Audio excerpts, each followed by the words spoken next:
A chroeso cynnes I chi yn enw yr arglwydd Iesu Grist. Mae'n treat yn dydy I gael cwrdd gyda'n gilydd, nid jyst ar y sil, dyna'n arfer ni, a mae hynny'n beth braf, ond ni'n cael treat ychwanegol wythnos yma ar fore Gwener wrth ni gofio am yr arglwydd Iesu Grist yn mynd i'r groes, yn dioddau ac yn marw yn ein lle ni. Mae'n dda I fod yma. Gai gymryd y cyfle I ddiolch I rai nath gynorthwyo cymaint efo trefnu y gwyliau'r eglwys. Mae wedi bod yn braf cael amser I ffwrdd gyda'n gilydd fel teulu.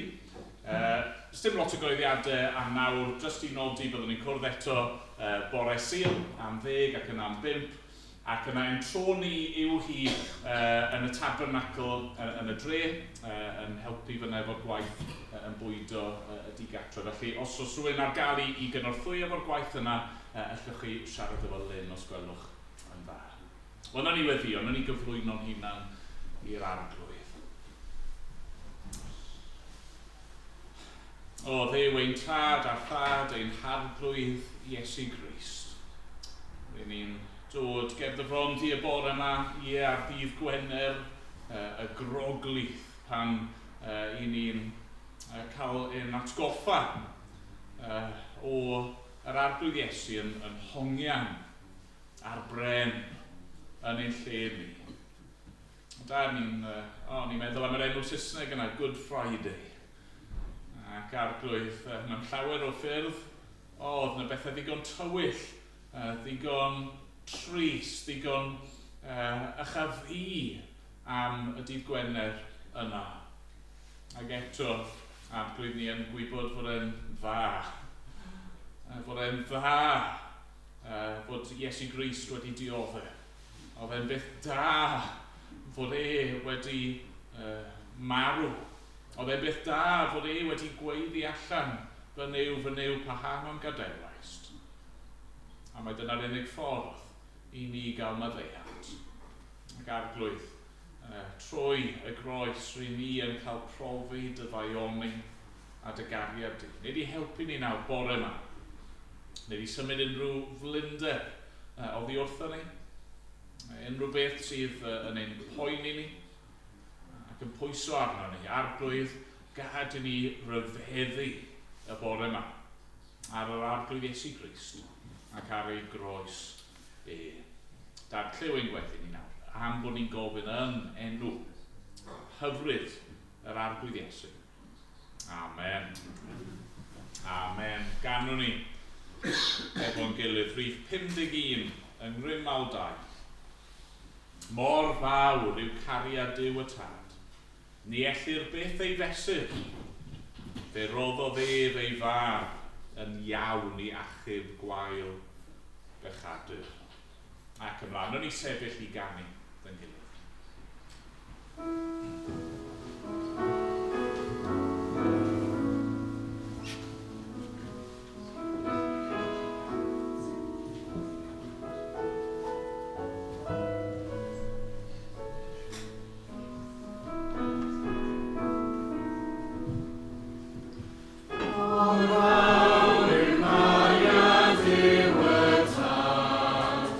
Ni ellir beth ei fesur.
rhyfedd ei weld ar groes.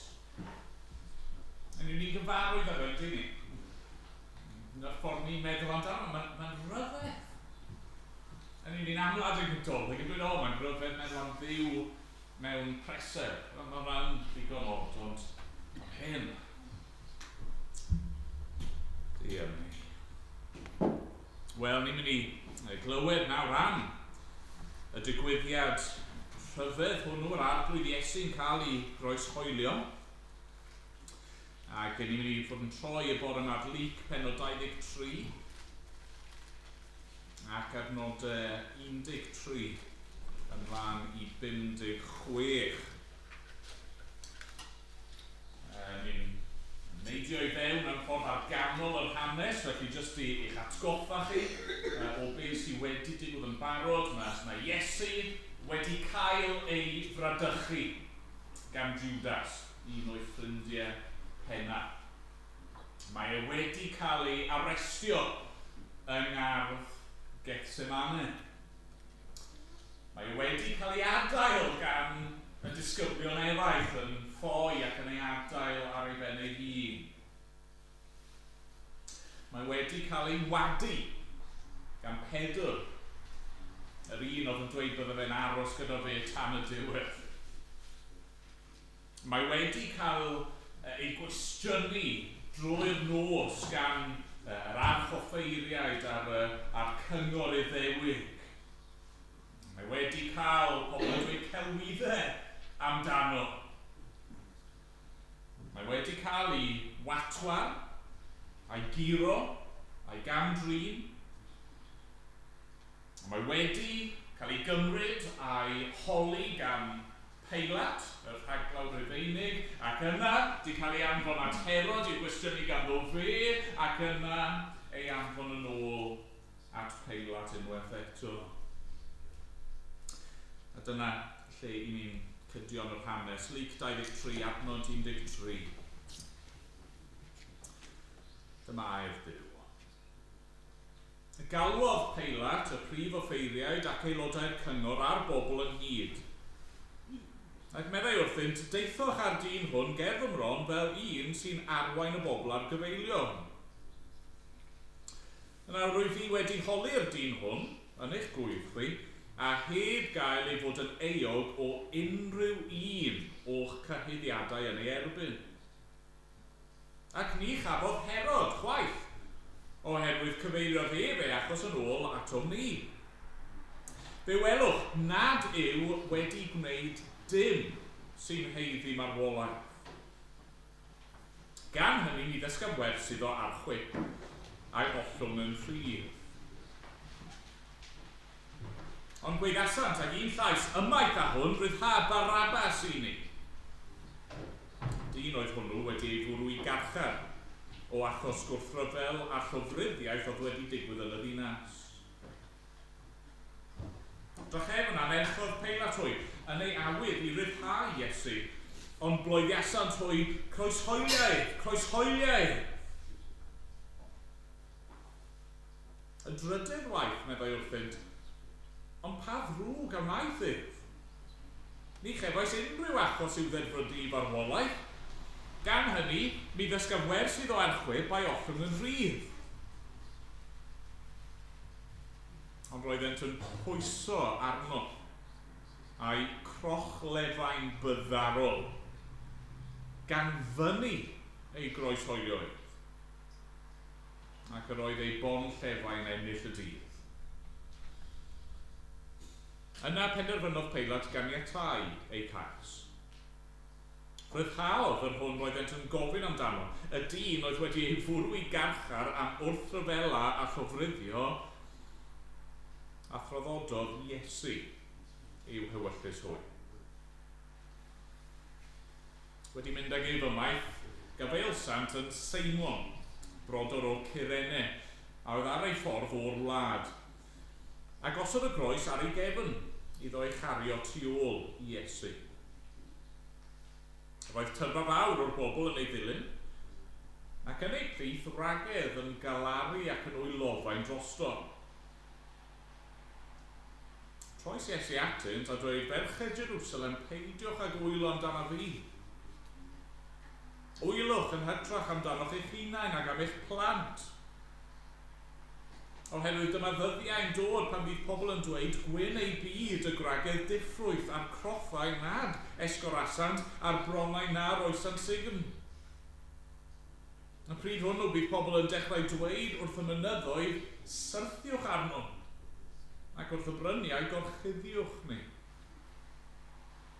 Oherwydd os gwneir hyn i'r pren glas, pa beth a ddigwydd i'r pren crin. Deithbwyd ag eraill hefyd, dau droseddwr i'w dienyddio gydag ef. Pan eithant i'r lle aelwyr y benglog, yno croeshoeliwyd ef a'r troseddwyr, a naill ar y dde a'r llall ar y chwith iddo. Ac meddai Iesu, o dad, maddau iddynt, oherwydd ni wyddad beth maent yn ei wneud. A bwriasant goel brennau i rannu ei ddillad. Roedd y bobl yn sefyll yno, yn gwylio. Yr oedd aelodau'r cyngor hwythau yn ei wawdio gan ddweud, fe a chiber eraill, a chiber ei hun os ef yw Meseia Duw yr etholedig. Aeth y milwyr hefyd ato a'i watwa, gan gynnig gwin sir iddo. Ac am dweud, os ti yw brenin yr Iddewon, achub dy hun. Roedd hefyd ar ysgrif uwch ei ben. Hwn yw brenin yr Iddewon. Roedd un o'r troseddwyr ar ei groes yn ei gablu. Gan dweud, onid ti yw'r Meseia? Achub dy hun a ninnau. Ond os efo y llall a'i gyrryddu, onid oes arnat ofn Duw a phethau dan yr un ddedfryd. I ni mae hynny'n gyfiawn oherwydd heiddiant ein gweithredoedd sy'n dod i ni. Ond ni wnaeth hwn ddim o'i le. Yna dwedodd Iesu, cofia fi pan ddoi i'r deyrnas. Atebodd yntai yn wir, rwy'n dweud wrthynt, heddiw byddi gyda mi ym Mharadwys. Erbyn hyn yr oedd hi tua hanner dydd. Daeth tywyllwch dros yr holl wlad hyd drwy'r gloch y prynhawn, a'r haul wedi diffwrdd. Rhwyg o'i llen y deml yn ei chanol. Llefodd Iesu a llef uchel, o dad i ddwylo di rwy'n yn cyflwyno fy ysbryd. A chan ddweud hyn, bu farw.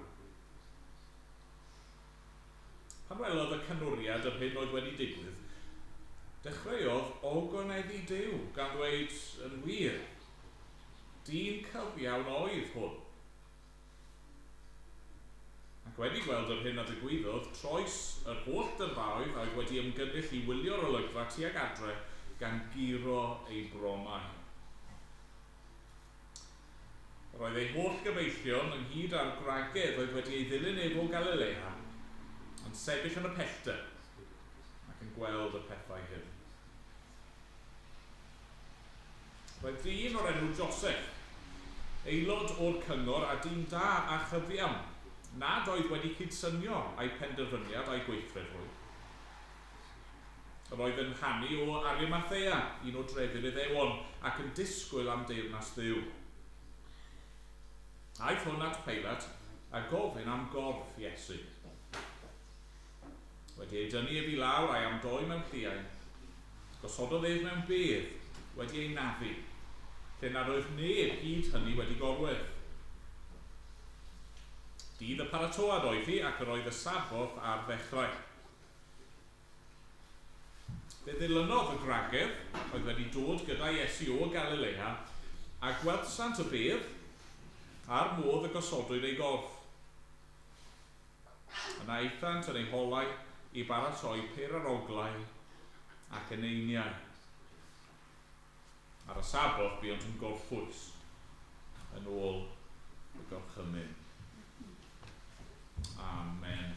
Diolch i Dduw am ei air. Ni'n mynd i ganu o'r llyfr Emynau nesaf. 375.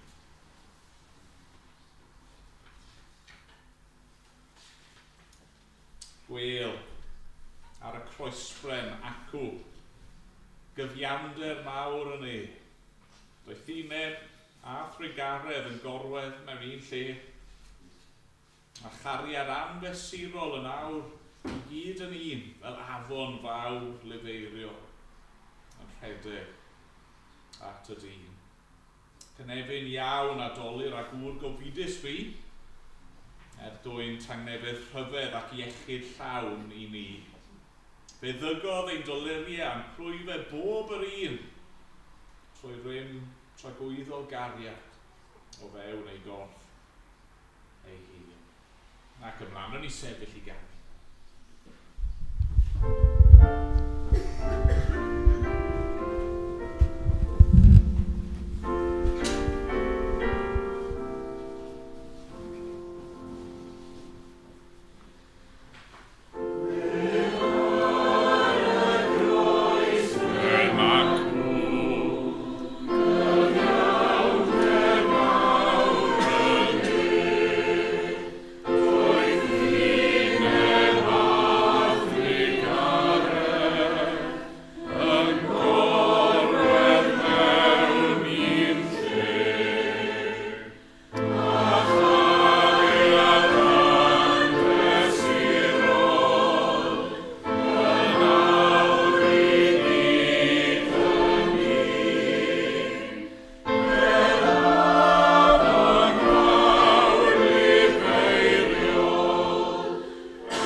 Newyddio.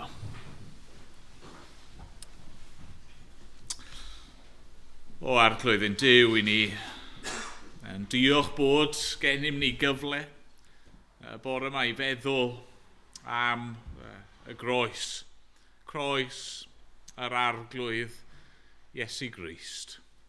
Y groes sydd wedi dangos dy gariad i tuag ato ni.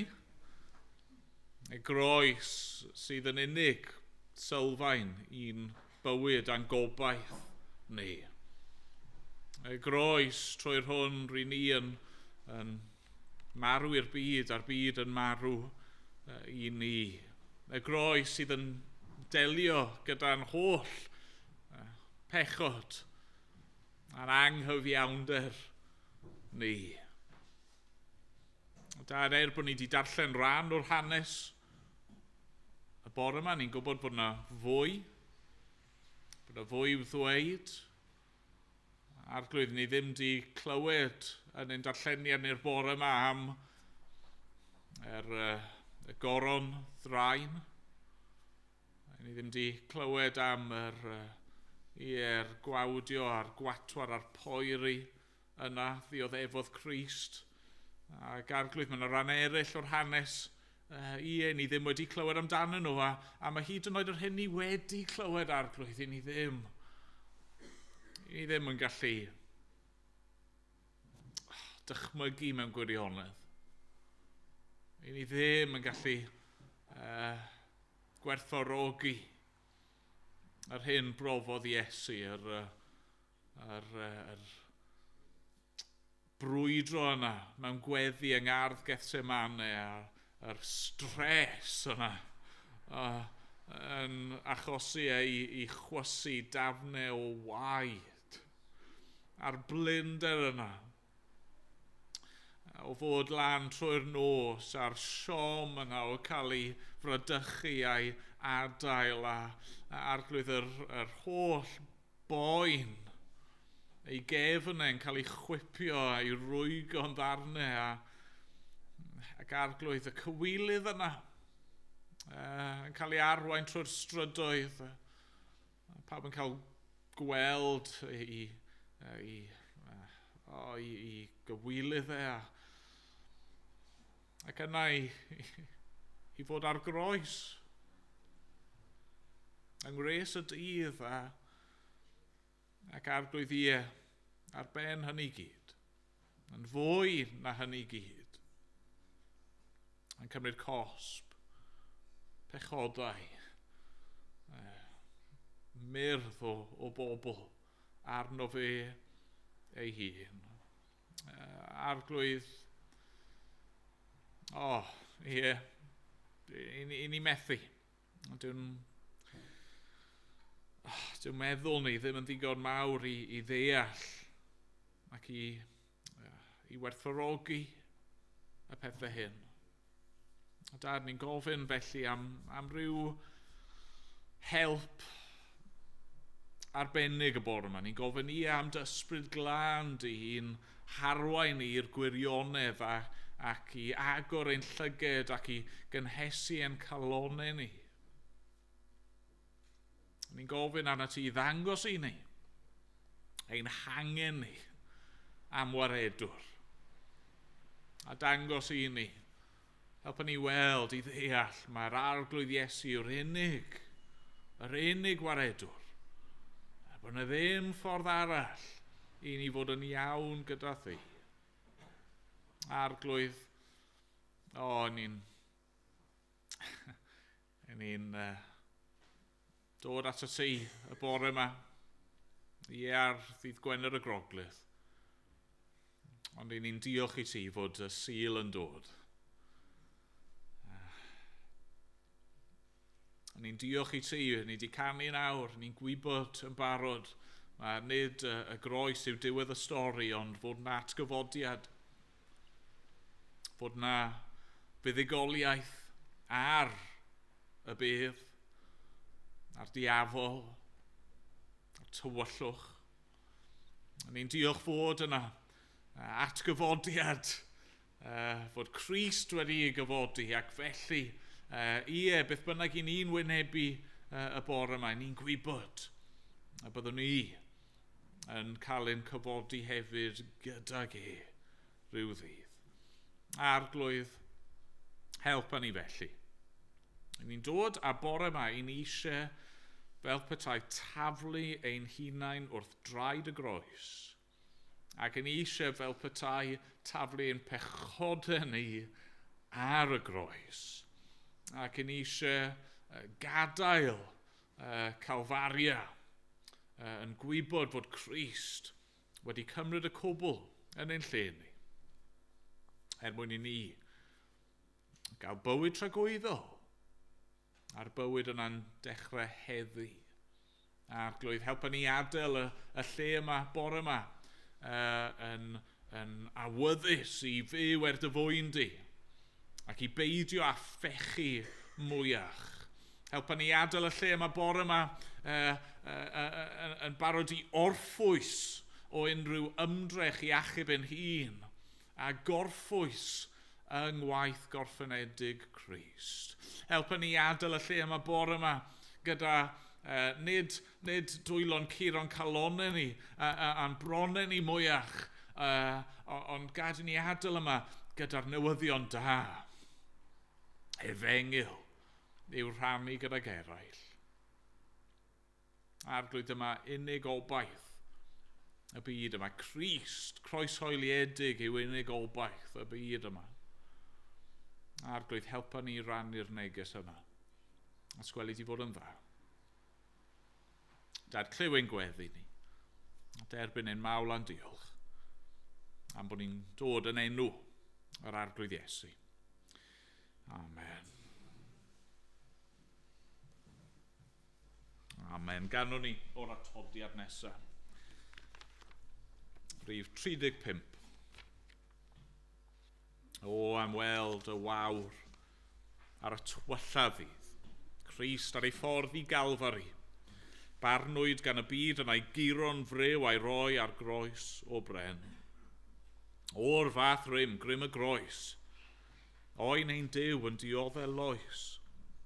Dig yn ef arno ef. Un gael maddeiant wrth ei groes. Nawn ni sefyll i ganu.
Os o'n i eisiau crynhoi y neges bore yma, os chi eisiau teitl ar gyfer y neges bore yma, un gair yw e. A'r gair yw gobaith. Gobaith. Mae'r hyn, ni wedi darllen amdano bore yma, yr hyn ddigwyddodd dros y Pasg 2000 ac ychydig o flynyddoedd yn ôl, mae'n cynnig gobaith i bob un ohono ni. Does na ddim y fath beth a hopeless case. Mae yna obaith i bawb. Ar os ych chi'n Gristion, fi'n gobeithio bod chi'n nodio ac yn cytuno, achos fe ddylsych chi wybod hynny. Bydd yn gallu'n gwahanu ni oddi wrth gariad Crist. Ac os oes gobaith i ni, os oes gobaith i rhywun fel chi a fi, yna mae gobaith i unrhyw un yn does. Chwan ni'n gallu anghofio hynny weithiau. Falle bod yna bobl yn eich bywyd chi, ffrindiau, teulu, cymdogion, cydweithwyr, a chi'n meddwl amdano, bydden nhw ddim yn gallu dod yn Gristion. Maen nhw'n rhy galed, maen nhw'n rhy wrthwynebus. Dim posib i rhywun fel fe neu hi i gael ei hachub. Ond dydy hynny ddim yn wir. Does yna neb yn fwy neu'n llai tebygol o gael ei hachub. Gwaith gras yw e ym mhob achos, a felly os yw Duw yn gallu achub rhywun fel fi, mae'n gallu achub unrhyw un. Neu falle fod na rhywun yma heddiw, chi ddim yn Gristion, a chi'n teimlo fel petai dim gobaith i chi. Falle bod chi'n edrych ar eich bywyd chi, a chi'n meddwl, fi'n rhy wael, fi di mynd rhy bell. Fi di gwrthod gwahoddiad Duw dro ar ôl tro, sil ar ôl sil. Fi di gwneud a di edrych a di meddwl pob math o bethau ofnadwy. Dyw'r arglwydd ddim eisiau rhywun fel fi. O dyw hynny ddim yn wir chwaith. Mae gobaith i ni gyd, mae gobaith i unrhyw un. Ac os chi ddim yn credu fi, wel, ni'n mynd i glywed y peth trwy eiriau a phrofiad y person mwyaf annisgwyl. Dyn oedd fwy na thebyg yn derfysgwr, wrthryfelwr, yn lofrydd, wedi cyflawni pob math o droseddau. Un o'r dynion oedd yn hongian ar groes wrth ymyl yr arglwydd Iesu Grist. A beth cyntaf eisiau ni weld o'r hanes yma yw hyn, mae pob un wedi syrthio'n fyr o ogoniant Duw.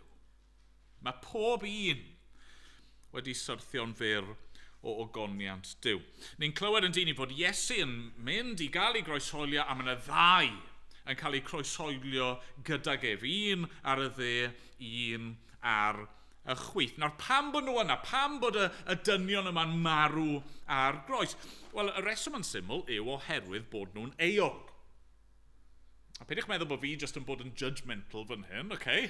Grandewch ar y peth o'i enau adnod 41. Adnod 40, sori. Ond nid oes arnat ofn Duw a thithau dan yr un ddedfryd.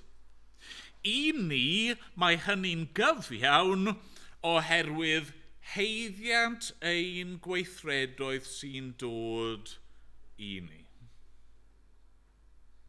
Ni'n heiddi hyn, meddai e. Na ni ddim yn gwybod dim am y dyn yma, ni ddim yn gwybod ei enw, ni ddim yn gwybod am ei gefndir e, ni ddim yn gwybod siwr blentyndod gafodd e, ni ddim yn hollol siwr yn union beth mae e wedi gwneud.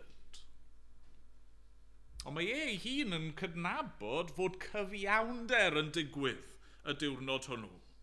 Dwi ddim yn gwadu ei bechod. Dwi ddim yn gwneud esgusodion am y ffordd mae e wedi byw. Mae'n dweud na, ti a fi yn eog. Ni wedi cael ein condemnio, a felly ni'n derbyn ein heiddiant wrth farw. A chwa beth sy'n frawychus yw mewn ffordd mae'r dyn yma yn crynhoi dysgeidiaeth y Beibl ar hyn. Mae'r Beibl yn dweud wrthyn ni yn dydy, mae cyflog pechod yw marwolaeth, pob pechod. Nid jyst llofruddiaeth a gwrthryfela neu dwy neu rhywbeth ni'n ystyried fel pechodau mawr. Cyflog pob pechod yw marwolaeth. Ni'n darllen yn dyn ni'n ôl yn y dechreuad, mae Duw yn creu y byd, mae'n creu yr paradwys yma, paradwys hyfryd, lle does dim drygioni a dim marwolaeth. Ond yna Madd ac Efa yn gwrthryfela, mae pechod yn dod i fewn ac oherwydd pechod mae marwolaeth yn dod i fewn. Mae Adda wrth bechu yn torri ei hun a ni i ffwrdd oddi wrth Dduw. Ni wedi cael ein torri ffwrdd gan Adda a gan ein pechod ni'n hunan oddi wrth Dduw fel ffynhonnell bywyd a felly rydyn ni'n marw. Falle bod chi dros y dyddiau diwethaf yma wedi bod yn twtio'r ardd. Yn cymryd cyfle i wneud chydig bach o dwtio a torri canghennau neu hyd yn oed torri rai blodau i ddod i fewn i'r tŷ. Ac wrth gwrs, beth sy'n digwydd i'r pethau yna pan maen nhw wedi cael eu torri ffwrdd? Wel, maen nhw'n marw. Falle bod nhw'n edrych yn fyw am ychydig, ond y gwir yw bod nhw yn farw. Dyn nhw jyst ddim yn gwybod hynny neu'n dangos hynny eto. Mae'r Beibl yn dweud mae'r un peth yn wir amdano ni gyd. I ni gyd wedi pechu, ni gyd wedi syrthio'n fyr o ogoniant Duw, cyflog pechod yw marwolaeth, ac felly un dydd, a bydd e'n edrych yn wahanol, ond un dydd ni gyd yn mynd i farw, a bydd hynny yn arwydd o'r ffaith ein bod ni dan gondemniad, bod ni dan farn Duw. Na falle bod chi'n meddwl bod fi'n bod yn rhy llym. Falle bod chi'n meddwl, wel, oedd y dyn yna'n heiddi hynny, oedd, mae di cyfadde hynny, ond sa'i di gwneud dim byd mor wael â hynny. Tybed wnaethoch chi sylwi ar eiriau'r arglwydd Iesu yn adnodau 27 i 31. Ni'n darllen hyn, roedd tyrfa fawr o'r bobl yn ei ddilyn, ac yn ei plith wragedd yn galaru ac yn wylofain drostro. Ond troes Iesu atynt a dweud, ferched Jerusalem, peidiwch ag wylo amdano fi. Wylwch yn hytrach amdano'ch eich hunain ac am eich plant. Oherwydd dyma ddyddiau'n dod pan bydd pobl yn dweud, gwyn ei byd y gwragedd diffrwyth, a'r crothau'n esgorasant, a'r bronau'n aroes yn sigyn. Y pryd hwnnw bydd pobl yn dechrau dweud wrth y mynyddoedd, syrthiwch arno, ac wrth y bryniau gorchuddiwch ni. Oherwydd os gwneud hyn i'r pren glas, pa beth a ddigwydd i'r pren crin. Be mae Iesu'n dweud fyna, fi fel pren glas, fi yn bren sydd â bywyd yno fi. Beth am bobl sydd ar goll? Beth am bobl sydd yn farw yn eu camweddau a'i pechodau? Mae Iesu'n dweud, mae yna farn yn dod. Mae yna ddiwrnod o farn yn dod pan fydd pawb eisiau'r mynyddoedd i syrthio arnyn nhw mwyn i cuddio nhw rhag digofaint a llyd Duw. Mae Iesu'n dweud, peidiwch hwyl amdano fi. Peidiwch hwyl amdano fi. Drychwch arnoch chi'ch hun. Sylweddolwch yr hyn i chi yn ei wynebu, fod pob un ohonoch chi wedi syrthio'n fyr o ogoniant Duw. A felly fod y gwir yma ar y groes yn marw yn uniongyrchol am eu gweithredoedd nhw, yn y pen draw yr un peth sy'n wir amdano ni gyd. Mae pob un ohono ni wedi syrthio'n fyr o ogoniant Duw, ac un dydd felly bydd pob un ohono ni yn gwynebu marwolaeth. Ydych chi wedi gweld hynny?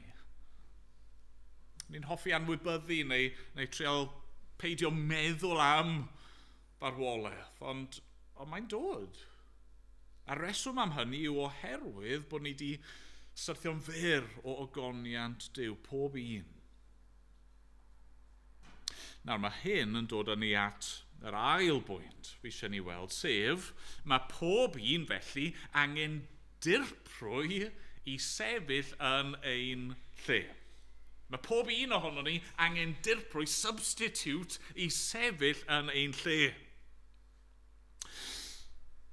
Fi wedi bod yn dadle, mae cyflog pechod yw marwolaeth. Okay? Mae pobl yn marw oherwydd bod nhw'n bechaduriaid. A felly, falle bod chi'n meddwl eich hun, wel, mae Iesu yn marw ar groes, rhwng dau pechadur. A felly, yn resymegol, logically, mae'n rhaid fod Iesu'n heiddi hyn hefyd te. Nag yw e? Wel na, gwrandewch eto ar eiriau'r trosedd o'r adnod 41. I ni mae hynny'n gyfiawn, oherwydd heiddiant ein gweithredoedd sy'n dod i ni, ond ni wnaeth hwn ddim o'i le. Ni wnaeth hwn ddim o'i le. Ac wrth gwrs, nid fe yw'r unig person i ddod i'r casgliad yma. Ni wedi clywed hynny'n gynt yn ein darlleniad ni. Mae Peilat yn awyddus i ryddhau Iesu. Mae'n dweud wrth yr arweinwyr, wel, chymod, fi di archwilio'r dyn yma, fi di edrych mewn i'w achos sa'n cael unrhyw fai ynddo fe. Mae wedi cael ei anfon at Herod, a mae Herod wedi dod i'r un casgliad a wedi anfon e'n nôl, a fi dal ddim yn gweld unrhyw fai yn y dyn hon. Wrth gwrs, yr unig ffordd oedd yr arweinwyr crefyddol gallu dod â Iesu at Peilat yn y lle cyntaf yw oherwydd bod nhw wedi dibynnu ar gau dystion, a'r pobl yn dweud celwydd amdano fe ac yna'n twistio geiriau Iesu at ei dibenion nhw ei hunan. Does dim bai yn y dyn hwn. Yn ein tŷ ni, mae yna llyfrau puzzles gyda ni. Mae'r merched yn hoffi wneud puzzles weithiau, fi'n hoffi wneud nhw gyda nhw. Profi pa mor glyfar ydw i yn wneud rhyw dots a pethau fel yna. Ond y puzzles fi'n really hoffi yn y llyfrau yma yw'r spot the difference. Ni gyd i wneud spot the difference gobeithio. A rhyw adeg, mae yna dau lun, a maen nhw'n debyg iawn. Ac yna mae'n dweud, ffeindiwch y 10 gwahaniaeth, neu'r 10 camgymeriad yn y lluniau yma. A beth sy'n digwydd weithiau, falle bod chi wedi cael y profiad yma, yw chi'n dechrau arno fe, chi'n rhoi cylchoedd o gwmpas yr gwahaniaethau neu'r camgymeriadau, a chi'n cyrraedd 9, a chi'n mynd yn stuck. Come on, mae hwn yn lyfr i blant 6 oed. Rai bod fi gallu ffeindio fe, a chi'n edrych ac yn edrych ac yn edrych, a chi jyst methu ffeindio fe. Chi wedi cael hynny? A chi'n dod i'r casgliad, na fe, mae rhaid mae camgymeriad yn y llyfr ywan. Ond dyna fel oedd hi gyda Iesu. Gallech chi di edrych ac edrych ac edrych ac edrych. A byddwch chi ddim di ffindio bai ynddo fe. Chwa, pe bai Iesu wedi pechu? Bydde fe ddim yn anodd i ffeindio bai, bydde fe? Pa mor hir bydde fe'n cymryd i rywun ffeindio bai yno chi? Bydde fe ddim yn cymryd yn hir iawn. Sdim bai yn y dyn yma. Felly, meddyliwch nawr, os mae cyflog pechod yw marwolaeth, ac os dim pechod yn Iesu, yn dechnegol fe ddylsa Iesu wedi byw am beth. Roedd ganddo fe'r hawl i fwynhau cariad a daioni Duw y Tad. Oedd ganddo fe'r hawl i fwynhau paradwys yn ddibaid. Felly pam fod e'n marw? Pam bod e'n marw? Pam bod Duw yn caniatáu i hyn ddigwydd i ddyn cyfiawn? Pam bod Iesu ei hun o'i wyrfodd yn dewis gwynebu'r groes? Wel, yr ateb mae'r Beibl yn rhoi i ni, a'r unig ateb ddigonol mewn ffordd, yw bod e'n dioddau hyn fel dirprwy. Fel substitute. Os oedd e ddim yn gwneud e fel dirprwy, yna y groes oedd yr anghyfiawnder mwyaf erioed yn dyfa, fod Duw yn caniatáu y fath beth. Mae'n dioddau fel aberth. Mae'n dioddau mwyn achub. Mae'n rhyw eiron ni aruthrol yn does, wnaethon ni glywed geiriau yr arweinwyr crefyddol adnod 35. Roedd aelodau'r cyngor hoethan ni wawdio gan ddweud fe achubodd eraill. Achubed ei hun os ef yw Meseia Duw yr etholedig. Mae'r milwyr yn dweud yr un peth yn adnod 37. Os ti yw brenin yr Iddewon, achub dy hun. A mae hyd yn oed un o'r troseddwyr ar y groes yn dweud onid ti yw'r Meseia, achub dy hun a ninnau. A maen nhw'n dweud hynny mwyn ei watwar ei, wneud hwyl ar ei benne. Ond maen nhw wedi colli golwg ar y ffaith mae'r reswm pam bod yna. Y reswm pam fod e ar y groes o gwbl yw mwyn achub. Mae'n dewis peidio achub ei hun mwyn achub eraill. Chwan, tasach chi yn mynd nôl a darllen yr hanes, un o'r pethau sy'n taro fi yn gyson yw dro ar ôl tro roedd cyfleon gan Iesu i ddianc. Oedd dim rhaid iddo fe fynd i ardd Gethsemane. Oedd e'n gwybod bydd y Judas yn chwilio fyna.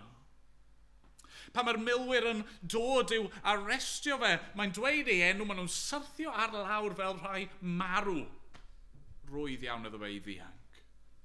Ond na, mae'n gadael iddyn nhw ei gymryd ac wrth iddyn nhw ei gwestiynu mae'n aros yn dawel. Dyw e ddim yn amddiffyn ei hun. Mae Peilot yn ei holi dro ar ôl tro, ond dyw e ddim yn amddiffyn ei hun. Mae Iesu'n dweud, yn dod i mewn un man, pe bai en galw ar y tad, byddai'r tad yn anfon byddin o angylion i'w achub ar unrhyw foment. Ac hyd yn oed fan hyn, wrth iddo fe hongen ar y groes, be mae'n gwneud? Wel, mae y Duw ddyn, yn nerthu dwylo ei ddienydwyr. Mae'n cynnal y bydysawd ac yn rhoi egni i rai sydd yn ei lafe. Gallai fe fod wedi dod ar y groes mewn moment. Gallai fe fod wedi dinistrio ei elynion gyda gair. Nid nhw oedd yn cymryd ei fywyd oddi arno fe.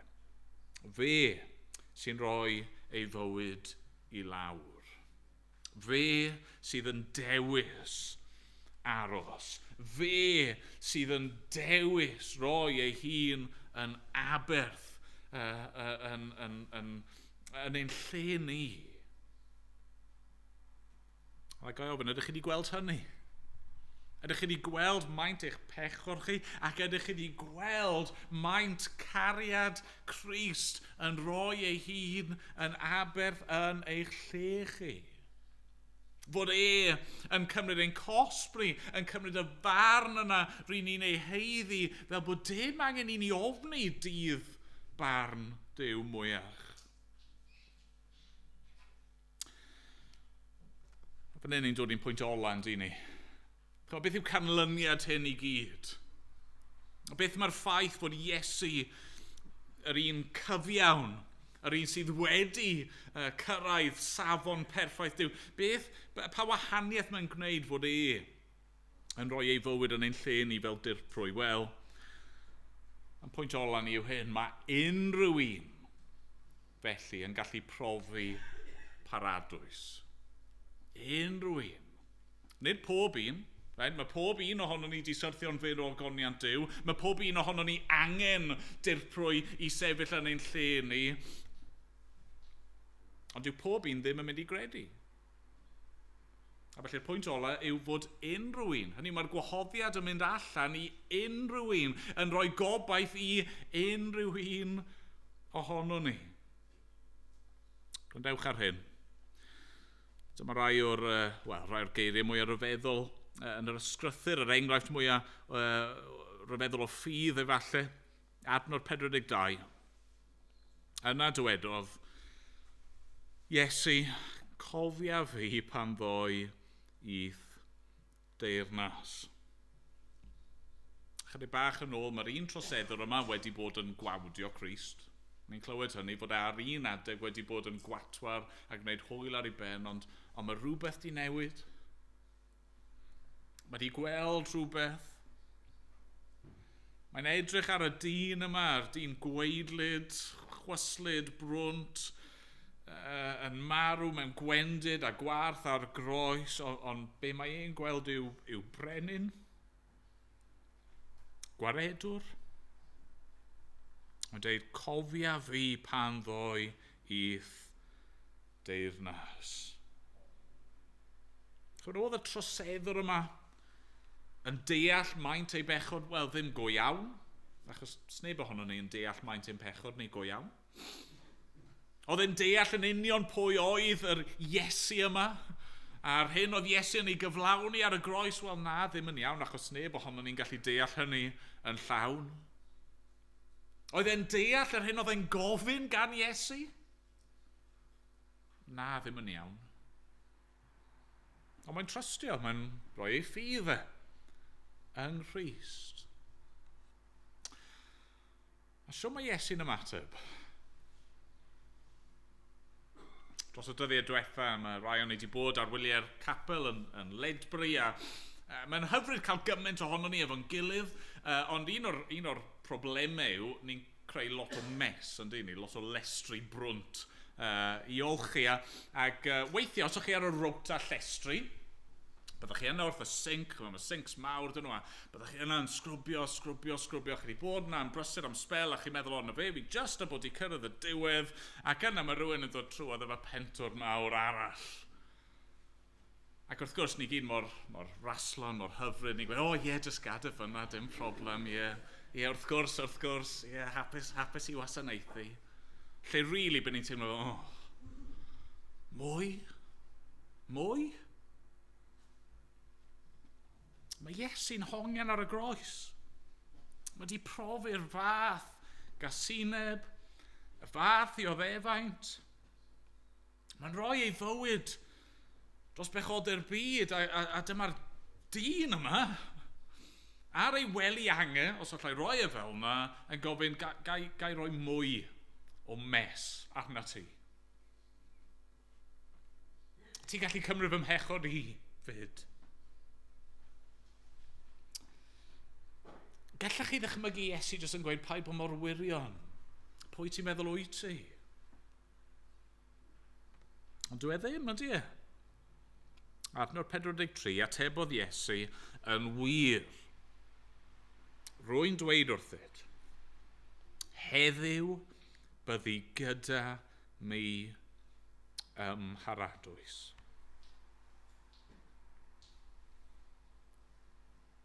Yn wir. Yn wir, cred hwn. Cred fi nawr, yn wir. Rwy'n dweud wrthyt, heddiw byddi gyda mi ymharadwys. Nid rhywbryd, a ni dim rhaid mynd trwy rhyw fath o purdan neu rhyw syniad fel yna. Heddiw. Byddi di gyda fi ymharadwys, heb bechod mwyach, heb drygioni mwyach, heb gywilydd ac euogrwydd mwyach, heb ddioddefaint, heb arwolaeth. Byddi gyda mi. Fi yw brenin yr Iddewon, ac maint y bechod i, gei di fod gyda fi yn fy nheyrnas i. Meddyliwch am hynny am foment. Oedd y dyn yma ddim yn gallu cynnig unrhyw beth i Iesu. Dim byd. Dim arian, dim amser, dim gwasanaeth. Mi'n siŵr oedd doniau gyda fe, ond oedd e ddim yn mynd i gael cyfle i'w defnyddio nhw. Oedd e ddim yn mynd i allu wneud rhyw cwrs aelodaeth neu cwrs darganfod Cristnogaeth. Oedd e ddim yn mynd i allu cael ei fydyddio hyd yn oed. Oedd e ddim yn mynd i gael cyfle i ymddeheirio wrth y bobl oedd e wedi brifo.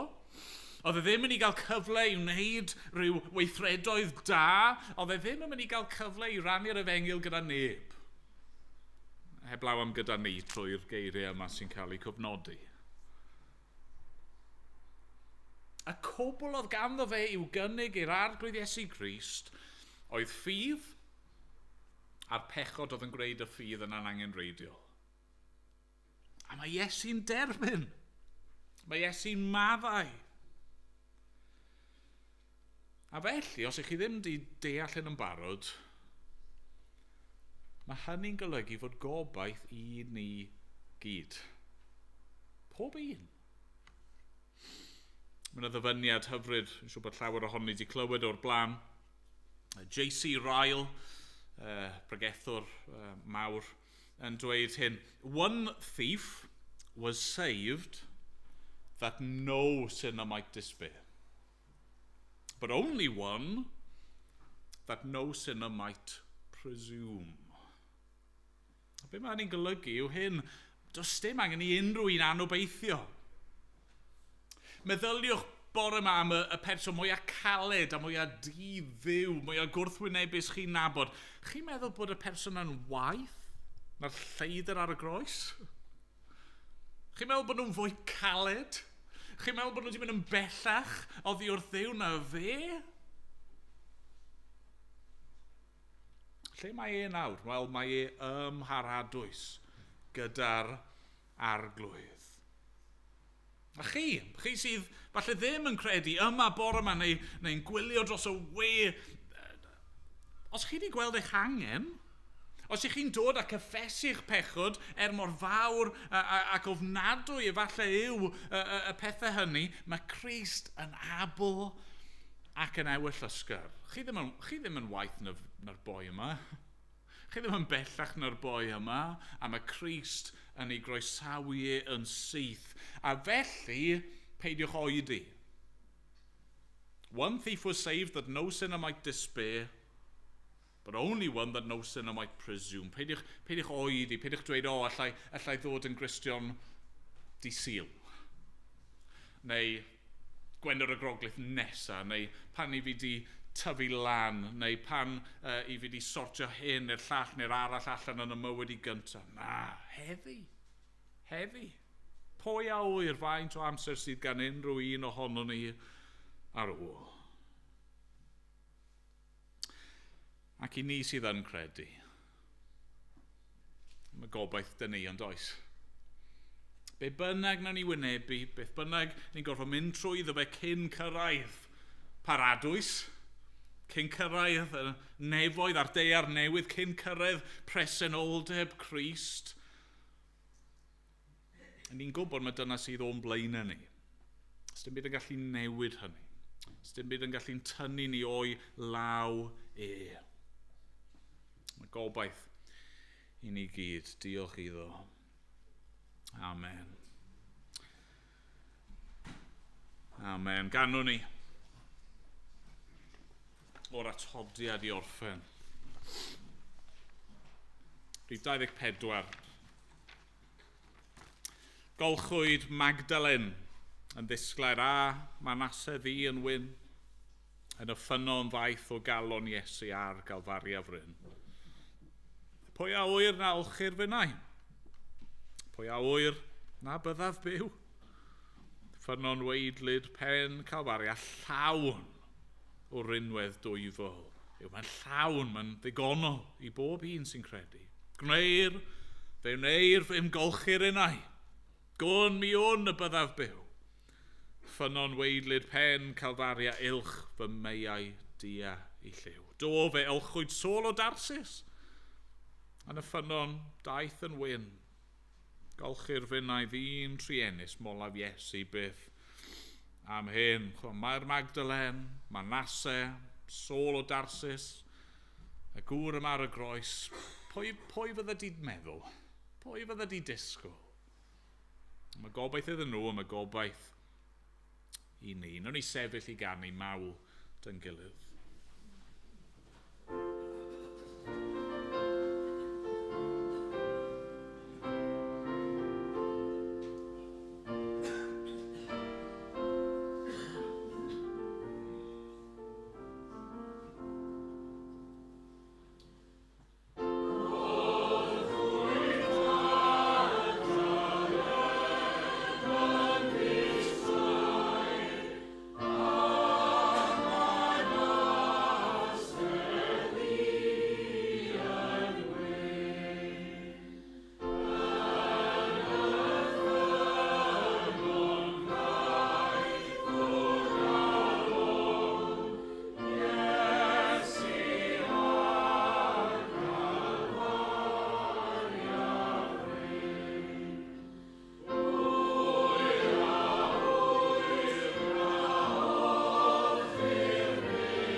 bydded i ras ein harglwydd Iesu Grist, a chariad Duw, a chymdeithas yr ysbryd glân, i aros gyda ni o'r awr hon ac hyd byth. Amen.